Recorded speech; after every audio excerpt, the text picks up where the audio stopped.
Welcome to the Living the Dream podcast with Curveball. If you believe, you can achieve.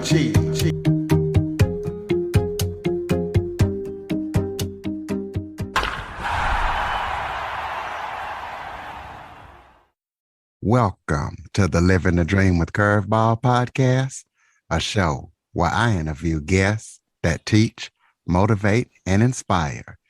Today, I am joined by the founder of one of the most successful entertainment companies in Australia, Lovegrove Entertainment. Darryl Lovegrove is also the co-founder of the Three Tenors. He is an author, serial entertainer, award-winning performer. So we're going to be talking to him about his story and all that he is doing in the entertainment industry. Darryl Lovegrove, thank you so much for joining me today. Hey, thanks, Curtis, and g'day to everybody from Australia. I am down here in Sydney, and it's a great pleasure to be on the show today. I hope we're going to have a lot of fun together. Sydney, Australia. Well, why don't you start off by telling everybody a little bit about yourself? All right. Well, firstly, guys, half Australian and I'm half a Kiwi, which obviously means I'm also from New Zealand. In fact, I was born in New Zealand and spent my first 3 years of my life in Africa in a country called Malawi. And then I moved to Geneva in Switzerland for 3 years, where I went to school, first started school there. And when mum and dad split up, when I was about 6 years old, I came back to New Zealand with my brother, who was born in Switzerland. And dad moved to Hong Kong. And so the next 10 years, we would go and visit him about twice a year. So I had that fantastic, very lucky, so lucky upbringing to have the African, the European, and the Asian sort of influence in my life. But growing up in Auckland, New Zealand, was a terrific experience as well. So I was very lucky to have a very kind of robust international kind of upbringing. And I came to Australia in 88 because I was really lucky. I got into a big show here called Les Miserables. No doubt a lot of you guys have heard of the big show Les Mis.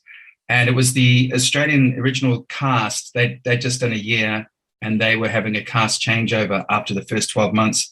And they auditioned performers in New Zealand. And I was one of the lucky ones to have been chosen to come over and join that cast. And so I've been here ever since in Sydney, Australia. I've been really lucky. I've been to shows like obviously Les Mis and Chess by the two guys from ABBA and Tim Rice.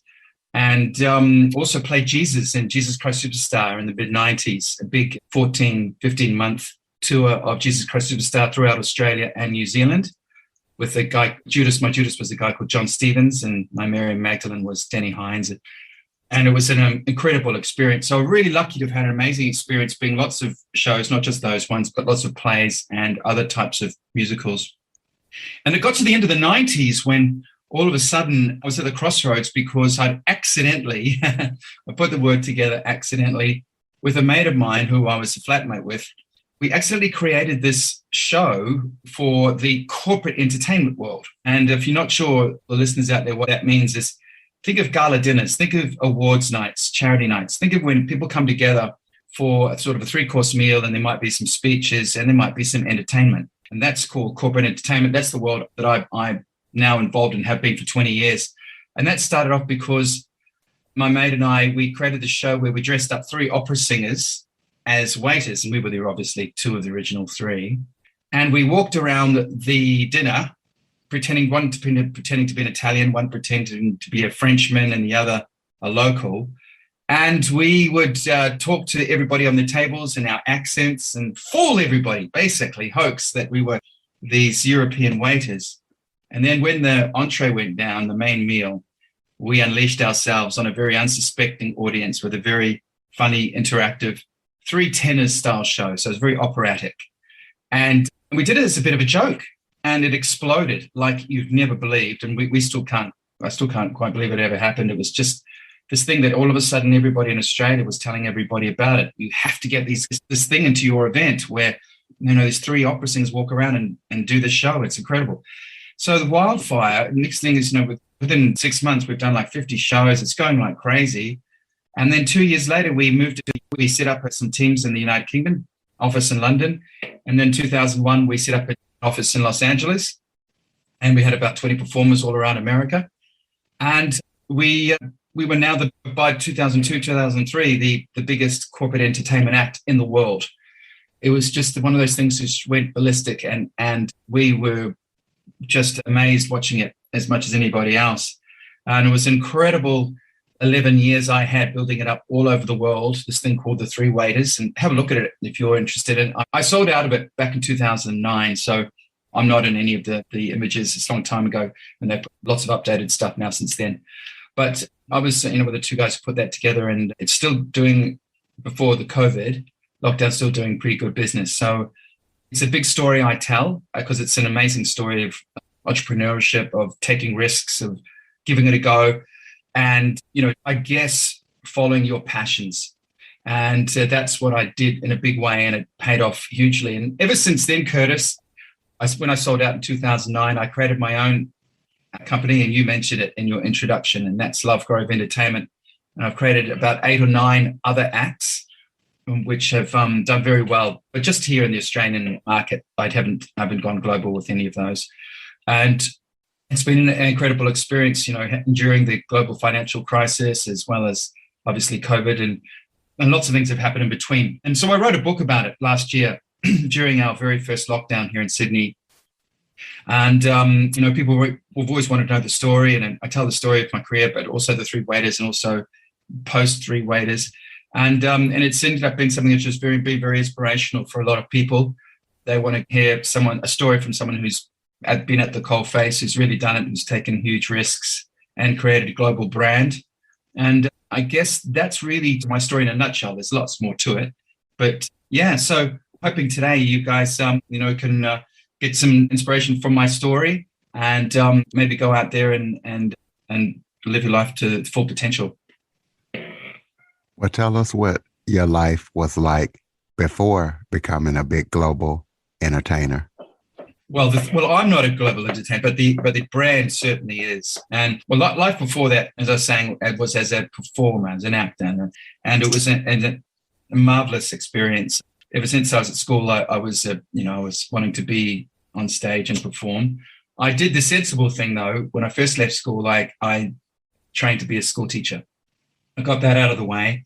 And I've been able to fall back on that actually during the COVID lockdown, because as many of your listeners would know, in Australia and the United States, all over the world, theatres are closed. There's just no events going on, hasn't been for a long time. And so 18 months ago, I realized, well, there goes my business for who knows how long. So I'll go back and be a school teacher. And so I fell back on that in March last year. And I've sort of been teaching ever since, because our lockdown is still going here in Australia. I know you guys have loosened things up a lot in America, but we've been very strict, and we're always going for the zero thing, which is unattainable. But we're slowly coming out of what we're thinking about 4 weeks' time. But yeah, so being in the big shows was extraordinary. I got to go all over Asia Pacific. I toured with Sarah Brightman and the music of Andrew Lloyd Webber, and lots of plays. So I managed to live my dream of my passion growing up was as a performer, as an actor. And I probably would have still gone doing that even till today if it wasn't for the Three Waiters, which sort of, it presented a really big challenge for me, because when it started to really flourish and we were getting booked all over the place, I had to become a businessman. And my business partner and I, we had to stop what we were doing, our normal jobs, and go, well, hang on, what's going on here? Well, if this is serious, this looks like it could be massive. But to be massive, we had to stop what we're doing. He was a photographer for a newspaper, and I was obviously an actor, and we had to make the decision. Okay, well, let's focus on the Three Waiters, and that's what we did. And to turn it into, I think, just to give you guys a bit of an idea of when we talk about a global brand, to date, it's been performed over 14,000 times, and it's been seen in 90 countries. That's 9 with a 0, and it's a massive thing. Easily the number one show in the world, global corporate entertainment act in the world. And, we've performed for all the presidents and prime ministers you can think of, and lots of celebrities. We did Rod Stewart's wedding and lots of other celebrity weddings. And we even performed for those of you guys in the United States who have heard of the Three Tenors, which was a huge entertainment act in the 90s. It was three of the biggest opera singers brought together who were our inspiration: Luciano Pavarotti, Placido Domingo, and Jose Carreras. When they came together in the early 90s to tour the world as three big opera singers called the Three Tenors, that was what obviously inspired our show. We actually performed for them in 2003, I think it was. And it was at Bath in England, the last show they ever did together. We performed for them at a VIP supper, a post-show supper next door, which a tent had been set up, 20 people. And the producer of that huge concert series had seen us a few weeks before in Monte Carlo, and he'd asked, can we do that show that he'd seen for the Three Tenors in 2 weeks' time, kind of thing. And we couldn't believe it. These guys were our inspiration. If there weren't any Three Tenors, there wouldn't have been any Three Waiters. So it was amazing for us to actually have the chance to perform for those. I wasn't on that show. I was in Australia at the time, but we put three guys from our London team on it, and it was a very big, successful night, and a night I'll never forget. Yeah, so that's sort of life before the three, during the Three Waiters. Tell us some of the most important and valuable lessons that you have learned in 20 years of being an actor.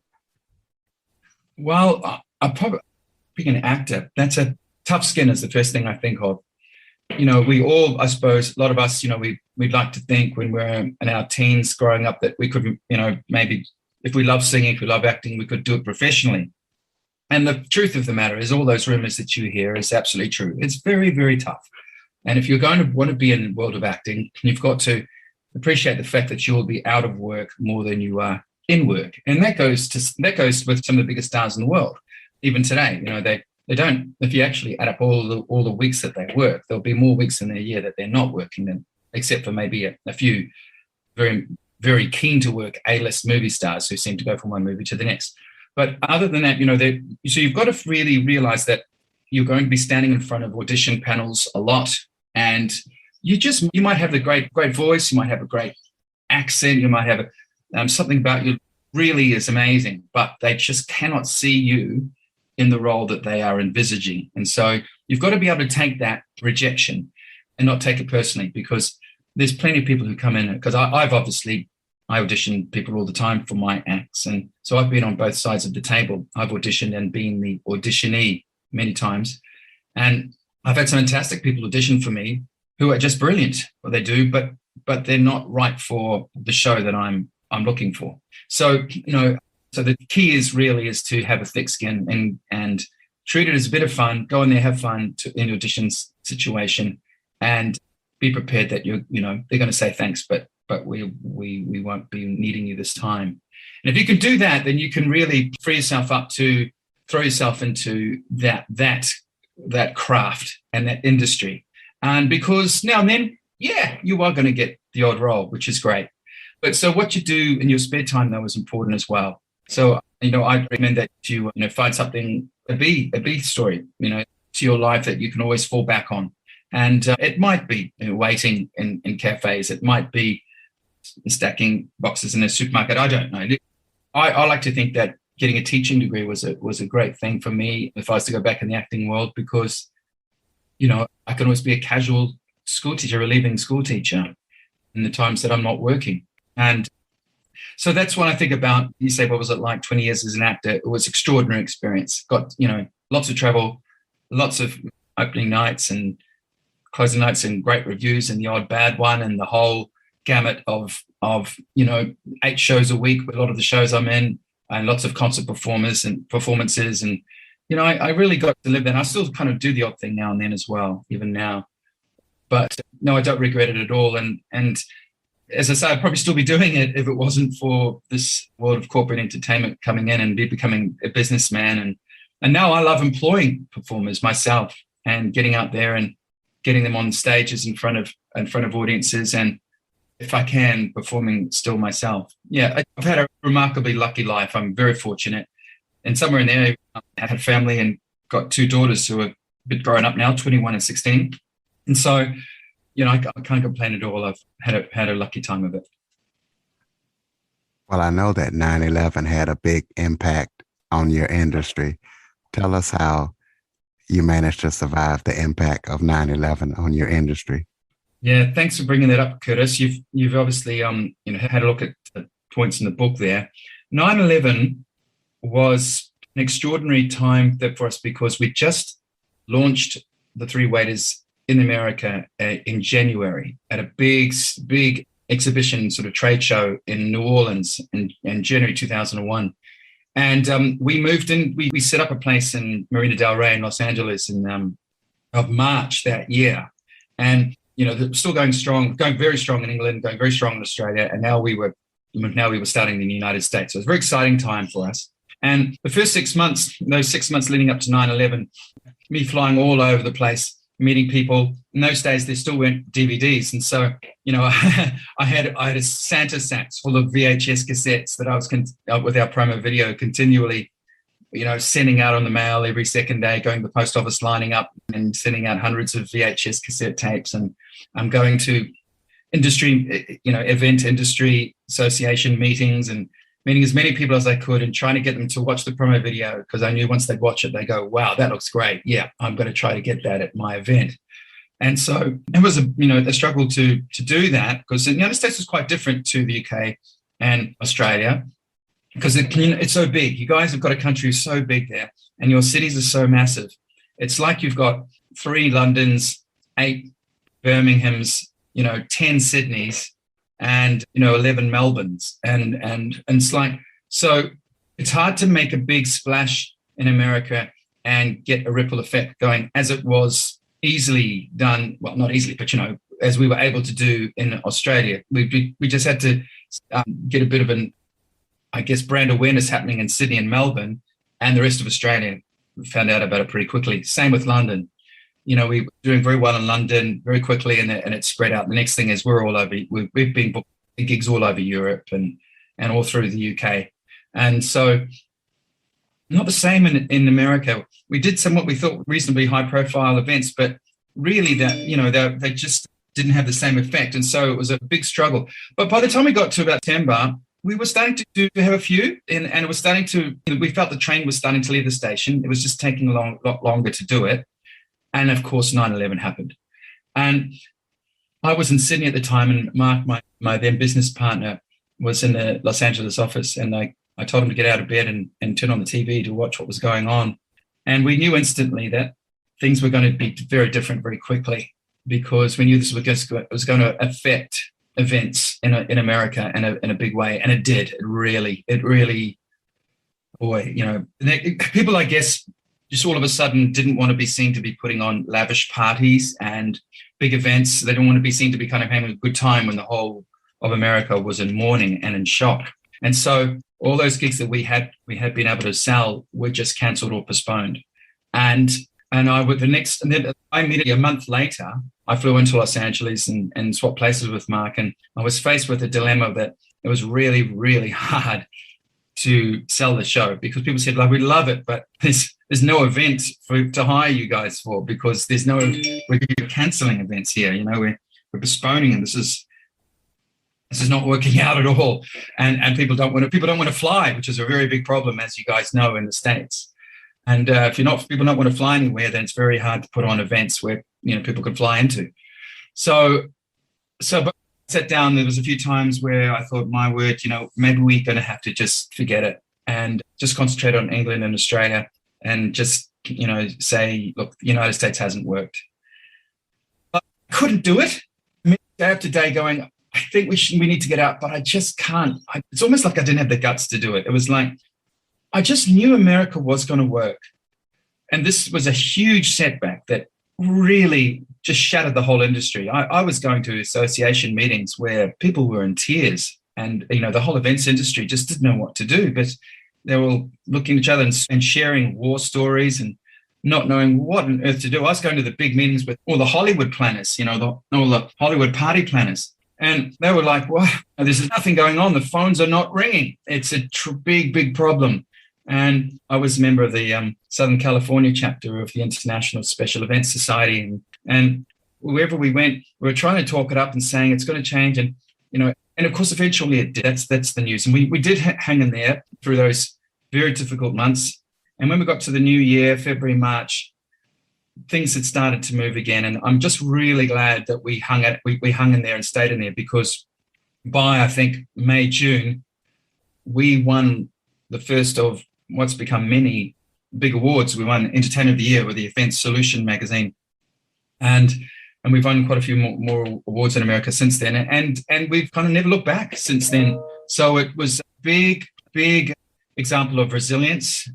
I didn't think of the word at the time, but we just couldn't quit. We just had to stay in there and just grind it away and just make the phone calls, just keep on going and do whatever it takes, email campaigns, the whole thing.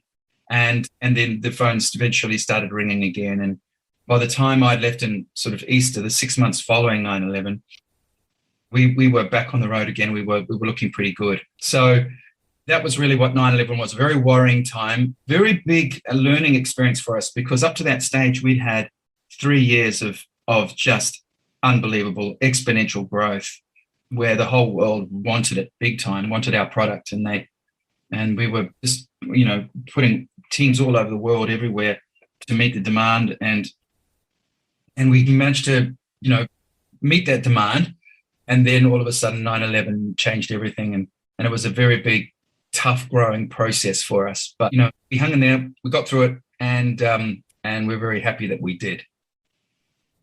Not only did you have to survive the 9/11 tragedy, you also had to survive the massive fallout from the global financial crisis.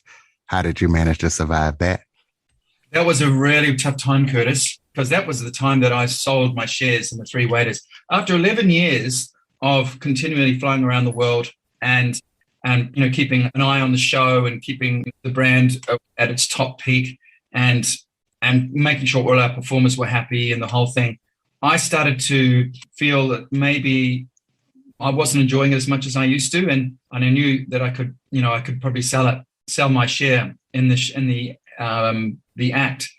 And so I started looking at that around the time that Lehman Brothers collapsed was the time that I was starting to negotiate with people who had expressed interest in buying my share. And the next 6 months, when the whole world was collapsing, were the 6 months of me negotiating my exit from the business. So it was the worst time to sell, because, the figures coming in from overseas were not looking good every month. They're getting worse and worse. And so, the value of my share was decreasing, and it was a worry. So if I'd sold it a year before, I would have probably got a lot more. But I managed to do fine. It was okay. And so it was a really, really tough time during that thing, because all over the world, what we call the GFC. Do you call it the GFC in the United States? The global financial crisis? Do you say GFC or do you say global financial crisis? Global financial crisis, but either one will work. Yeah, we call it the GFC. That shattered the whole events industry, and I don't think it's ever recovered anywhere near the levels that it was up to that point, because things changed enormously. You were having big events where people were spending $250,000 every year for their company's big, awards night or staff party or something like that, and a major venue in a city year after year. And then a lot of them were trying to outdo each other, try to outdo their competitors. And then when the GFC happened, there was a complete mind shift, where the following year, they might have spent $250,000 a year before, and then the GFC happened. And then the following year, it's office drinks. They're not going to any venue. There's no big money being spent on anything. They're staying put. They're watching where the world is going with this meltdown. And so that affected everybody who was involved in the events industry. All of a sudden, caterers and AV operators, people are supplying the sound, people are supplying venues, that all of a sudden they're in trouble, just like they were in 9/11. The phones are not ringing. They don't need your services, your products. And it was a massive thing for the events industry. And, here I was coming out of it, trying to build up my new company, Lovegrove Entertainment. And it was just the worst timing. But at the same time, I was passionate about it. And I believed that, we were always going to get through whatever the current situation was. And of course we did, but it's never bounced back anywhere near to the level that it was. I just don't think people are prepared to go back into that world of spending big money on those big events the way that they used to once upon a time. It was a really exciting time. I was there at the end of the 90s and all through the noughties. where, apart from the blip of 9/11, of course, there was lots of money being spent on events, and I just happened to have the number one show in the world, which was very exciting at the time.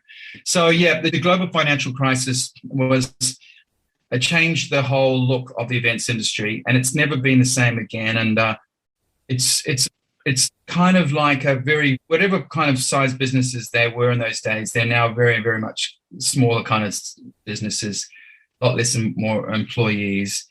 And you don't do it to become wealthy or to become rich or anything anymore. It's a game that you play because you're passionate about events, you're passionate about entertaining people, you're passionate about, putting on gala dinners and parties and whatever. So if you're still passionate about that, then you'll still enjoy yourself, but it's just not, the phone's just not going to ring as much as it used to before the global financial crisis. This is a different world now. Did you find, what's your experience of the global financial crisis, the difference between, pre-2009 and after 2009? I think it definitely had a big effect, especially like on real estate and stuff like that. And yeah, it had an effect for a few years, then it comes back, and then, something else will happen and it'll come back. You know how that goes. Yeah, that's right. That's right. Let's talk about your new book. Tell us about your new book or your book and what listeners can expect if they read it. So many times when I sit down and I tell my story to people, they go, "My God, you need to write a book." And I go, "Oh, do I? No, I don't need to write a book." I said, "No, you do. It's a fantastic story. You've got to tell everybody your story." And also people said you need to tell your story on the conference circuit. You need to go to conferences and tell your story. And so I became a keynote speaker in the last 10 years as well, and shared my story in many audiences all over the world, including the big $1 million round table, which was in Toronto in 2014. So I managed to get around the place a bit doing that. And last year when the COVID lockdown happened, I remember I was kind of sick and tired of people telling me I need to write a book, until I found myself sitting there going, my whole business is smashed. It is not going anywhere for the foreseeable future. What am I going to do with myself? And I realized, maybe now's the time to finally write the book that everyone says I should be writing. So I did, and I got in touch with a kind of like a book advisor, a lady called Jackie, and we sat down, and she kind of held my hand through the process. And I wrote a book. This basically, the third of it is autobiographical.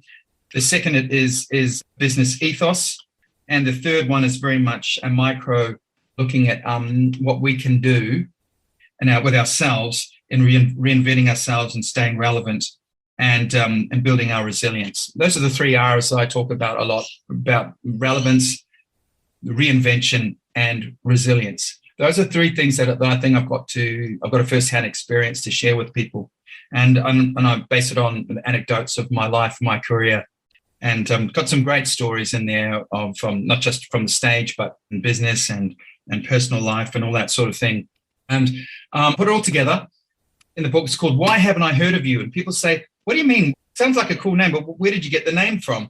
And it's my way of saying, look, a lot of you, I'm sure, when you've talked about your own lives and when you meet people and they see what you do, that now and then you've met people who are going to go, "Wow, that's impressive. Why haven't I heard of you?" Because that's what I was told a lot of when I would step off a stage with performing, or I've been on a conference stage and I walk off and people go, "Oh my God, what an amazing story you have. I don't understand why I haven't heard of you." And it was a question I've been asked a lot. And that's actually a great name for a book. And I've created really what I call a blueprint for standing out in a crowded, crazy, changing new world. Because, Curtis, I think the only thing constant in this world now is that it is forever changing. The new norm is change, constant change at lightning speed. We think technology has been amazing in the last 30 years. I don't think we've seen anything. I think it's only going to get even more explosive.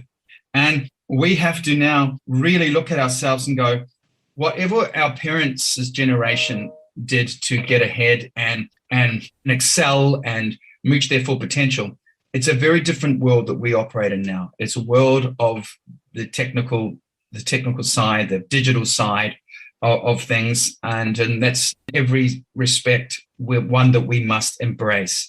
I hate digital format. I hate social media and all that. everything that evolves around it. But I've realized if I'm going to thrive in this new world, I have to embrace it. And so I did. And, I've learned all about, how it all kind of works and the algorithms and what social media needs from you and all that sort of thing. And as much as I find it kind of a bit of an unpleasant thing, I have to embrace it and get good at it. And so that's what I share within the book as well, is that forget about attitudes towards, embracing social media. It's the future. It's your teens, your people in your teens now are going to be 20 in their 20s and 5 to 10 years time.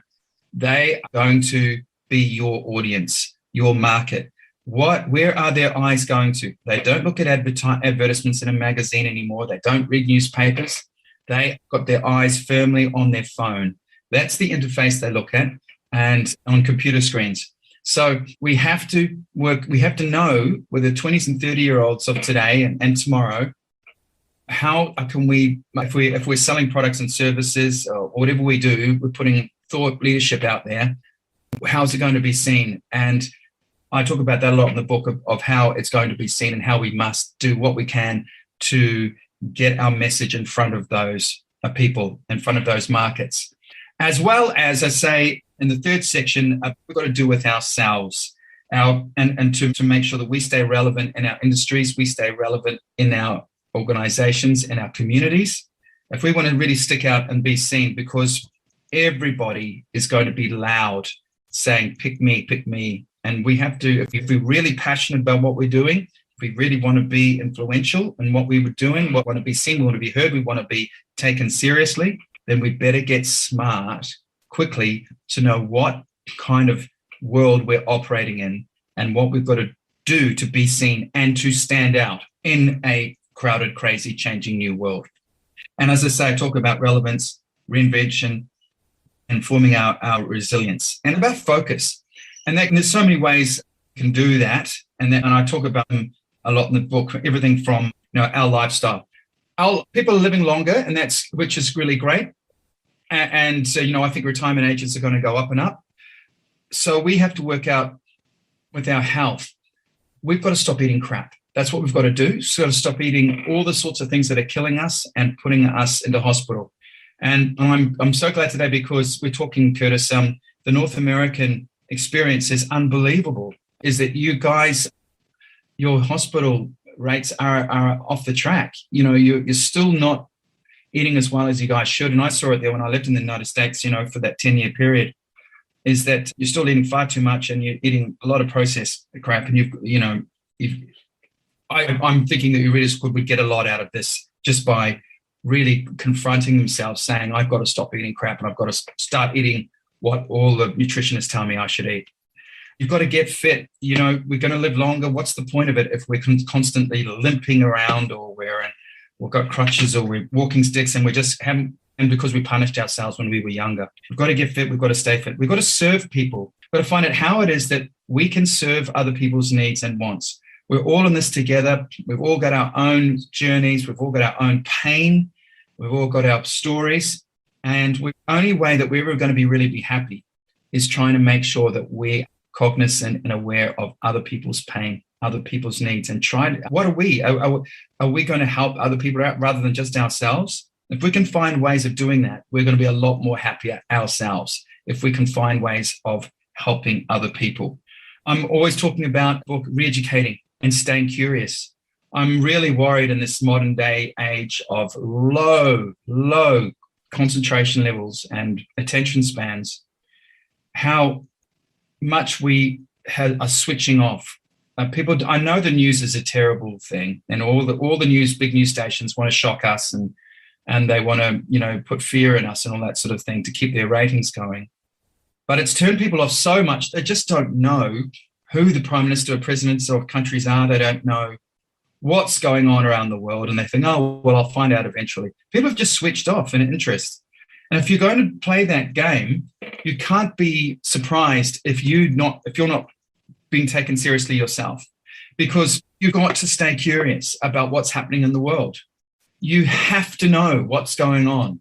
You don't have to embrace things or and do anything about it necessarily, but just to stay cognitive of it, to stay aware of what are the main issues that people are facing in the world. It doesn't mean you have to rush and all of a sudden give money to organizations or whatever, but just staying cognitively aware. Read about it. Stay curious. Curious is something which is fading, I think, massively in this world, or people have stopped being curious. It's too scary for them.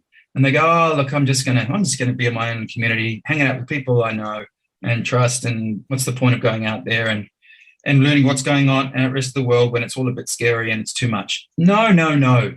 I'd say you're going to run the risk of becoming pretty irrelevant yourself if you do that.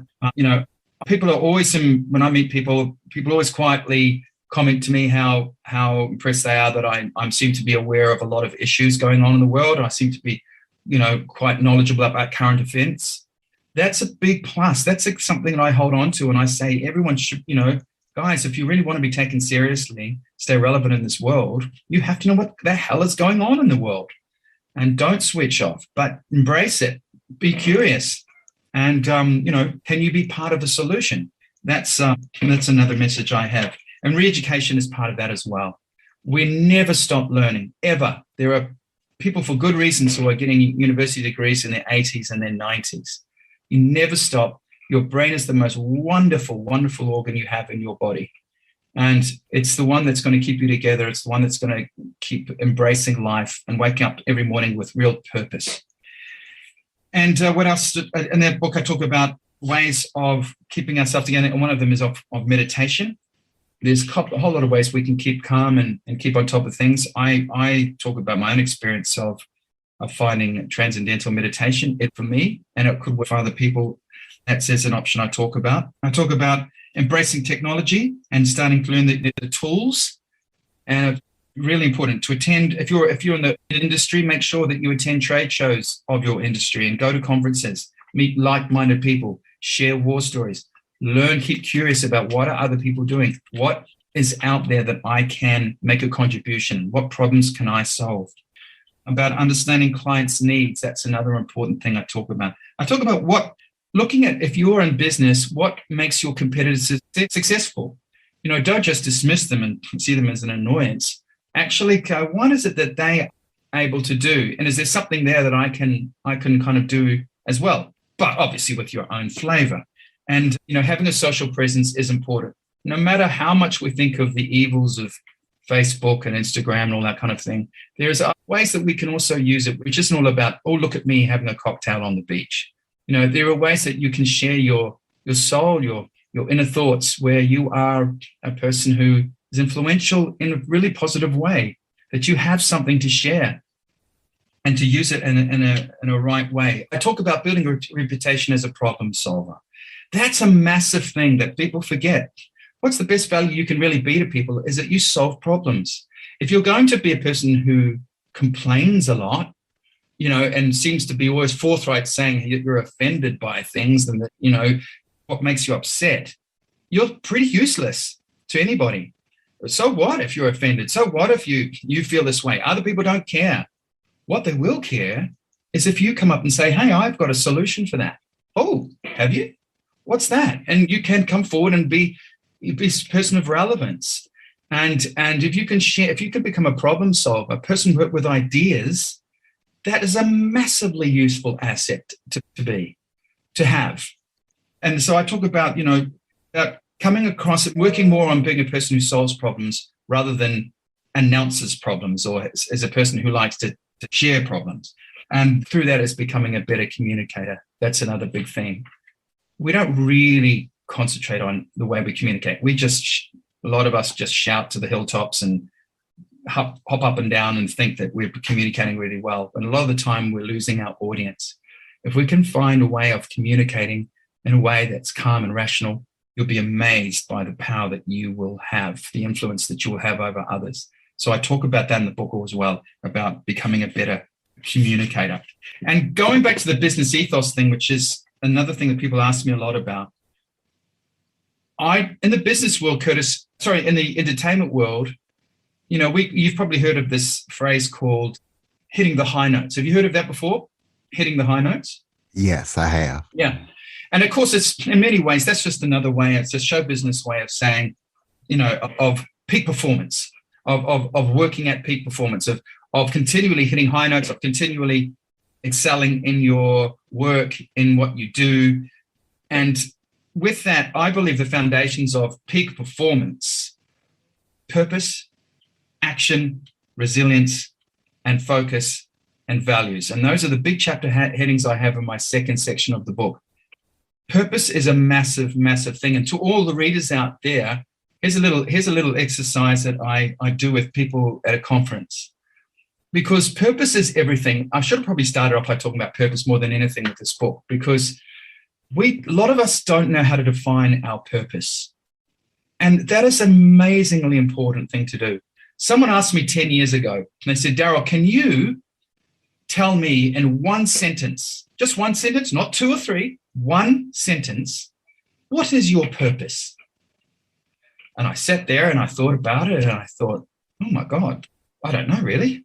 And I thought about it. I tried to come up with things, but of course I kept on coming up with two or three or four different things, which is of course, hard to put into one sentence. And they said, no, one sentence, just a clear, no more than 10 or 12 words. Just what is your purpose succinctly? And I couldn't really do it. And it wasn't until a few years later that I was able to sit down, and I have a now succinct answer for that, is that I want to entertain and educate. That's it. My purpose is to entertain and to educate. And I remember the entertainment part came when I was a lot younger. It's probably my young teens. I remember Michael Jackson being interviewed by some entertainment reporter, and he was at the top of his career. He was touring the world, and this is even before the Bad album. It was that he was asked, you're top of the world, you're king of pop, you're the biggest name in the world. What do you want to do? And he just looked at the reporter. He said, I just want to entertain. I just want to entertain. And I remember as a kid going, wow, yeah, I guess you do. And it's just struck with me, that simple sentence. He said, I just want to entertain.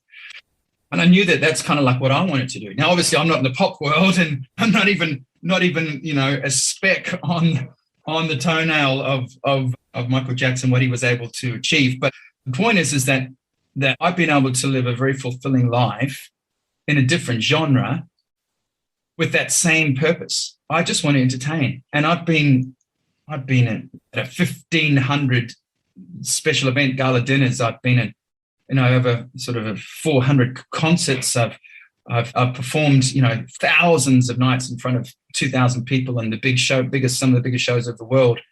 And that's fulfilling my passion. That's fulfilling my purpose. I just want to entertain.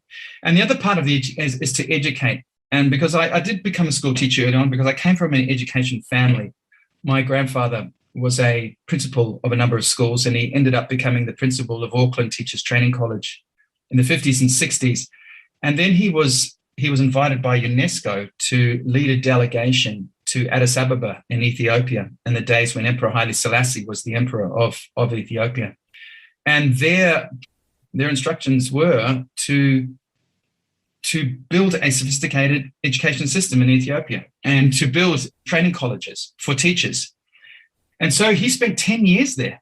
10 years he loved it. He fell in love with it. He and my grandmother lived there for 10 years in Addis Ababa, toured the country and set up primary school education institutions, and basically, taught young Ethiopian graduates to become school teachers. And it was an incredible time for him. And when I was in Africa, I was in Malawi because Dad was a lawyer in Blantyre. But we went up to Ethiopia a few times when I was a kid. But I don't have memories of Ethiopia.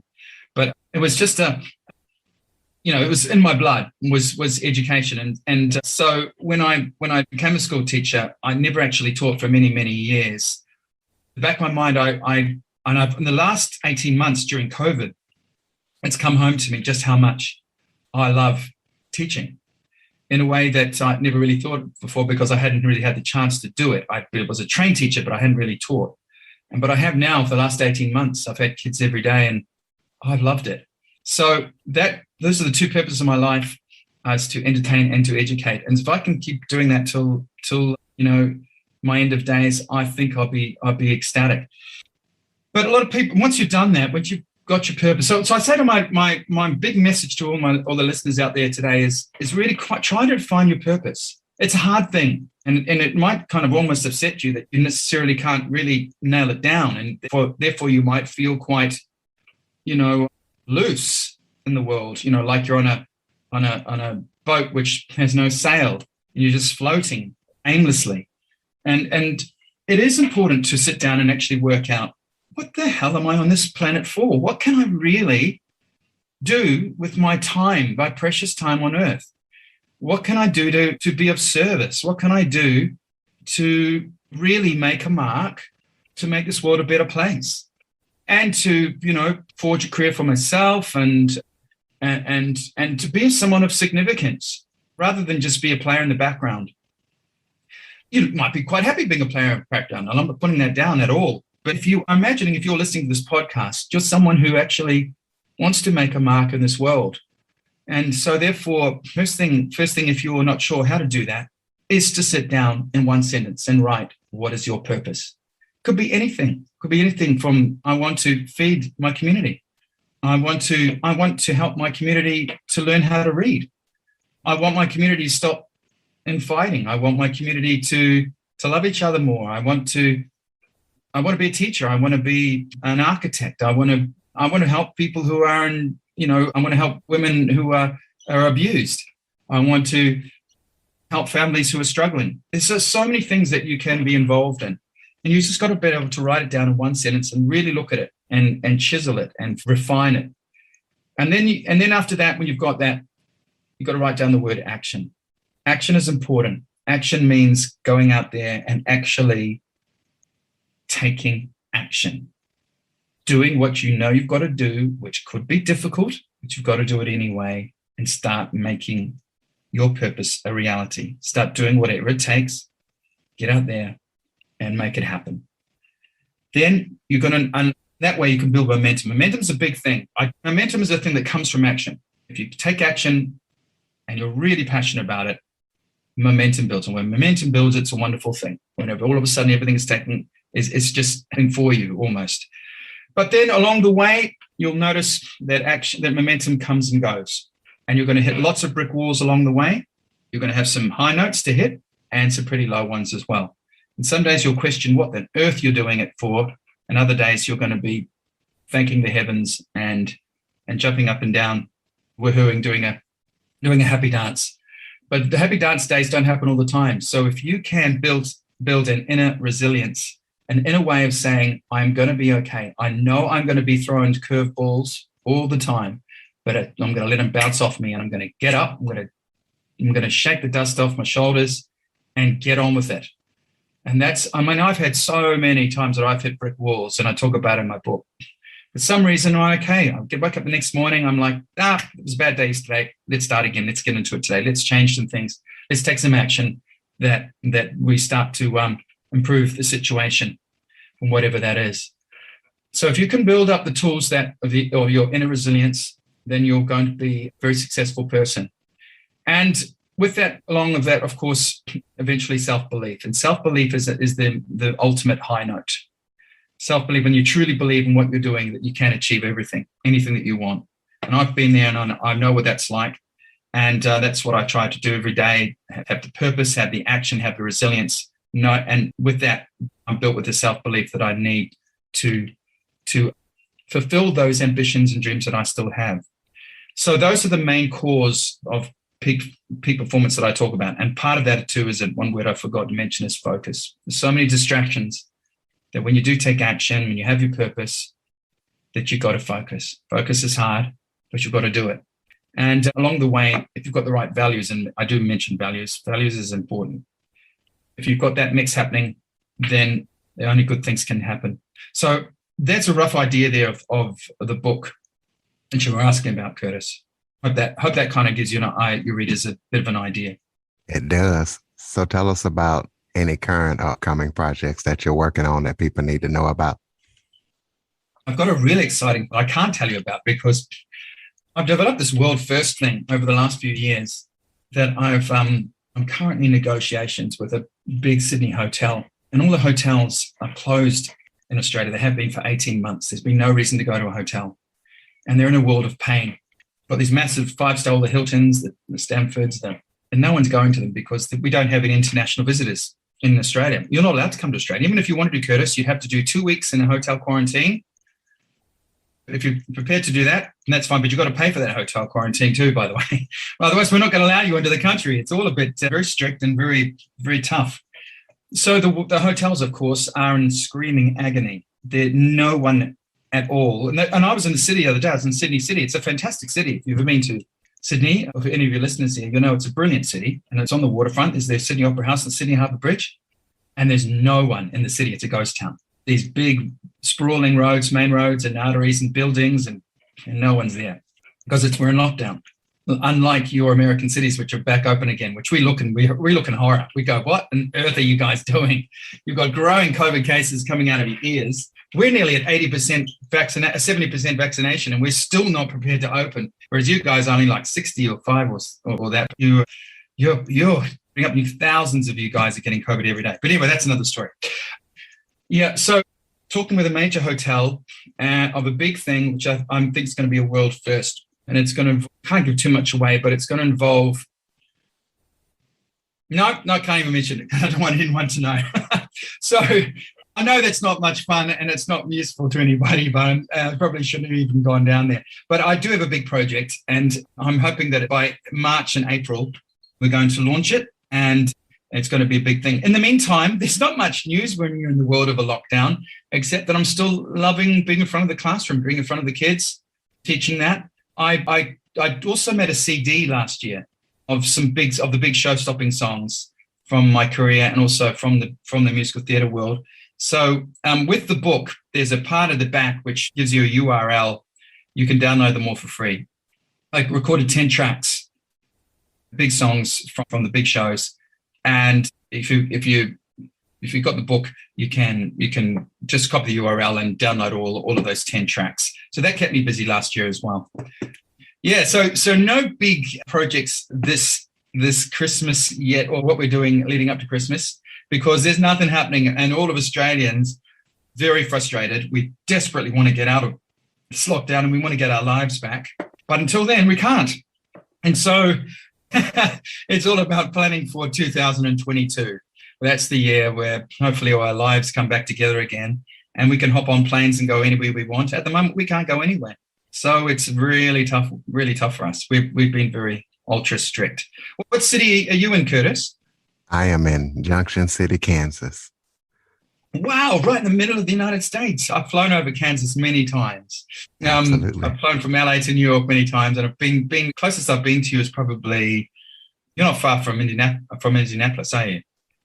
Try Kansas City. Yeah, but Indianapolis is kind of one or two states next to you, right? No, Indianapolis is a little up north. Indiana, the state of Indiana. Right. It's one or two states above you. Yeah, the real heart and the Kansas is probably one area I haven't been. I've been to the south and right up and down the west coast and the east coast, and I've been to Illinois and Minnesota and all that kind of stuff, but I haven't been right smack in the middle. Right. I've been to 26. That's not too bad. I've been to 26 of the states. That's not too bad. Half of them. Yeah, it's over half. Yeah, I've been over half of them. Yeah. Why don't you give us some contact information so people can connect with you, your website, your social media links? Yeah, look, I love you. Please say hi, anybody. Just to say hi, just to say, you're listening to the podcast and you enjoyed it, got something out of it. I'm on darryl.lovegrove.com, and that's DAYYL, Darryl, DARRYL, and then Love Grove, so LOVEGROVE.com. And get on there, just say hi, would be great. Send a message through. I'm on, if you put that name into Google, there'll be pages and pages, lots of stuff. There's lots of YouTube clips of me performing or speaking on stage or singing on TV or something like that. And the name comes up a lot. I'd love to hear from you. Just see what you got out of the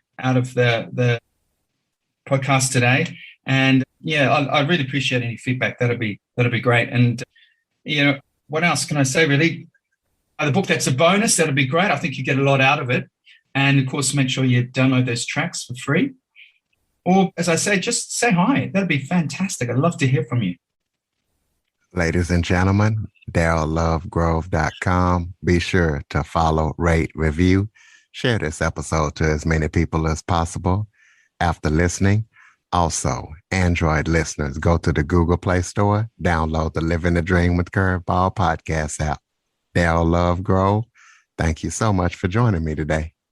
Curtis, it's been a pleasure. Thank you very much. And everybody there in the States, hope you're all taking care, and all the best for Christmas and 2022.